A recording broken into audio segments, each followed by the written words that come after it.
সালামু আলাইকুম। আসলে কথাগুলো অনেকে জিজ্ঞেস করে, এই জন্য বলতে হইতেছে। আমি আসলে থাকি তো দুবাই, এটা ভাই বেড়াদার অনেকে জানেন বা অনেকে শুনেন। আসলে বেশ কিছুদিন থেকে আমি একটা কমন মেসেজ পাইতেছি মেসেঞ্জারে বা এমনি কলে, দুবাইয়ের যে বিষয়টা, বাংলাদেশের এই বিষয়টার ব্যাপারে। এখন আবার আরেকটা গুজব উঠাইছে, মানে জানুয়ারি মাসে নাকি ভিসা চালু হইতেছে বাংলাদেশে।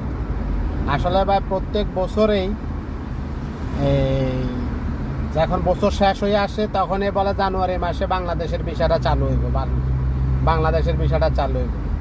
এই ধরনের কোনো ডিক্লার এখন পর্যন্ত আমার জানা মতো নাই যে আগামী বছর ভিসাটা চালু হইব।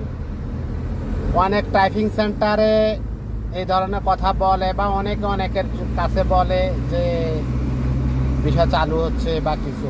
বা ভিসা চালু হওয়ার ব্যাপারে এখনও কোনো খোঁজখবর নাই। আপনারা কারো কাছে টাকা দিয়া কোনো কিছু দিয়া ধোকায় পড়েন না, কারণ দুবাইয়ের ভিসা বাংলাদেশিদের জন্য বন্ধ তা বেশ কিছুদিন থেকে, এটা আপনারা জানেনও এবং অনেকভাবে ফেসবুকে আসে। ঠিক আছে, তো আমার কথাটা হইল অনেকেই নাকি ক্যান্সেল দিলে ভিসায় এমনি লাগাইতে পারে, অমনে লাগাইতে পারে, মানে পার্টনার ভিসা এগুলা বায়ু মাঝে মধ্যে হয়। যার নসিব ভালো তার হইয়া যায়। এই পার্টনার যা আছে শুধু শুধু আজব আজব কোনো খবর হইলেন না, কোনো দ্বন্দ্বার মাধ্যমে হইলেন না। এগুলো সব ফেক নিউজ যে ভিসা চালু হইব বা কিছু। ভাই যারা দুবাইতে আছে, ইউইতে আছে, তারা শুধু ট্রান্সফার চালু হয়নি এই জন্য অনেকে শুকর আলহামদুলিল্লাহ বলে, কারণ অনেক লোক আছে কোম্পানির থেকে বাইর হয়ে গেছে বিভিন্ন কারণে। যেমন ধরেন ভাই, আমাদের দেশে কিছু টাইপিং সেন্টারে তার হেডম আছে 1 কলম, হচ্ছে 12 কলম।